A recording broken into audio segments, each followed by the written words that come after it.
ومن الجبهة اليسرى تحديدا، سواء حتى انطلاقة من الخلف نراها من حسين السيد. جبهة قوية وخطرة وجول، هوبا جول!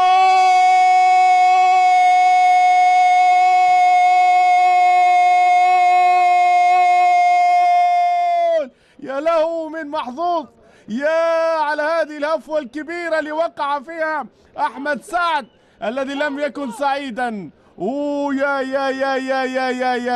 يا له من محظوظ. ثاني مرة في ثاني مباريات على التوالي أحمد عبد الظاهر يتمكن من إحراز هدف في مرمى حرس الحدود. يا على هذا الهدف وهذه المتابعة. وكما قلنا طبعا المباراة الماضية كانت أمام سمو، اللي واضح أن الجانب الدفاعي أخذ طابع كبير من حسين السيد في الشوط الثاني، وهذه بتعليمات من خوان كارلوس جايدو، وياخذها يخلصها تريزي. جول جول اوبا جول جول جول جول جول جول جول جول الحاوي جول.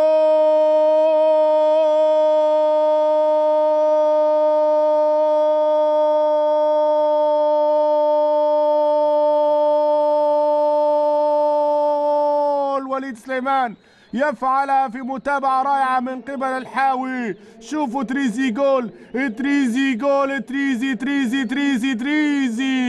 لعبها تريزي جاي، وكورة ارتدت من أحمد سعد، والمتابعة خلصها وخطفها من أمام محمود علاء، وتريزي جول، وتريزي جاي لعبها وأحمد سعد ابعدها، والحاوي تابعها وحطها في المرمى، مسجلا الهدف الثاني، هدف الأمان والاطمئنان للنادي الأهلاوي في هذه الدقيقة 38 من شوط المباراة الثاني. الأهلي تماس،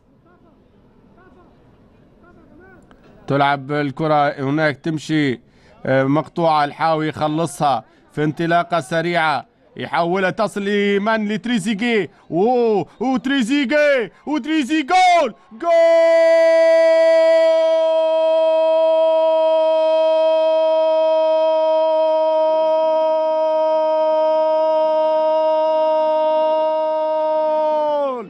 الأناقة تريزيجيه، الجمال تريزيجيه، هذا هو النجم، هذا هو النجم، متعة المباراة، مان اوف ذا ماتش.